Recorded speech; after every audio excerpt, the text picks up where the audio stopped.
Hello বন্ধুরা, good afternoon. তো আজকে বানাবো শুটকি। তার জন্য ভালো করে বেগুন, আলু, তারপরে ঝিঙে কটা ছোটো ছোটো করে কেটে নিয়েছি। কেটে ভালো করে ধুয়ে নিয়েছি। ধুয়ে নেওয়ার পর নুন হলুদ দিয়ে মেখে নিয়েছি। এখন এটা ভেজে নেব ভালো করে। তো ভালো করে আমি মিক্স করে নিচ্ছি। এখন দেখো আলু বেগুন ঝিঙেগুলি ভালো করে ভেজে নেব।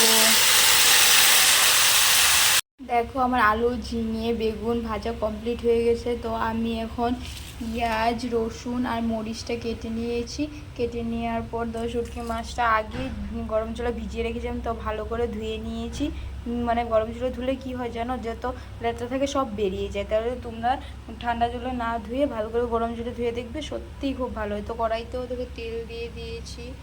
কড়াইতে দেখো পেঁয়াজ আর রসুনটা দিয়ে দিয়েছি। তো পেঁয়াজ আর রসুনটা লাল লাল করে ভেজে তারপরে শুটকি মাছটা দিয়ে দেবো। রসুনটা ভালো করে লাল লাল ভাজা হওয়ার পর দেখো আমি শুটকি মাছ দিয়ে দিয়েছি। তুমি বলতেই পারো কি শুটকি বানিয়েছি, আমি বানিয়েছিলাম শিরল। তো দেখো আমার ভাজা হয়ে গেছে। এখন যেটা ভেজে রেখেছিলাম ওইটা দিয়ে দিয়েছি। দিয়ে সামান্য অল্প জল দিয়েছি, মানে নিচে লেগে আসছিলো তার জন্য। তারপর লাল লাল কাঁচা লঙ্কা দিয়েছি যাতে কালারটা খুব সুন্দর আসে।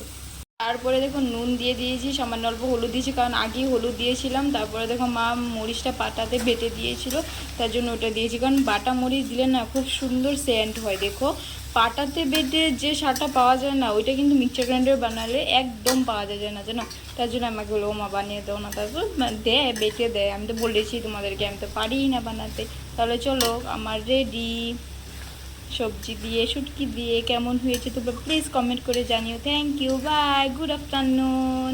তারপরে দেখো ওপর অল্প জল দিয়ে দেবো। জল দেওয়ার পরে আমার রেডি হয়ে গেছে। নামিয়ে নিয়ে তোমার দেখাচ্ছি কেমন হয়েছে। তোমরা প্লিজ বলো কেমন হয়েছে, প্লিজ কমেন্ট করে জানিও। আর ভালো হলে একটা লাইক কমেন্ট শেয়ার করে দিও। Thank you, bye, good afternoon.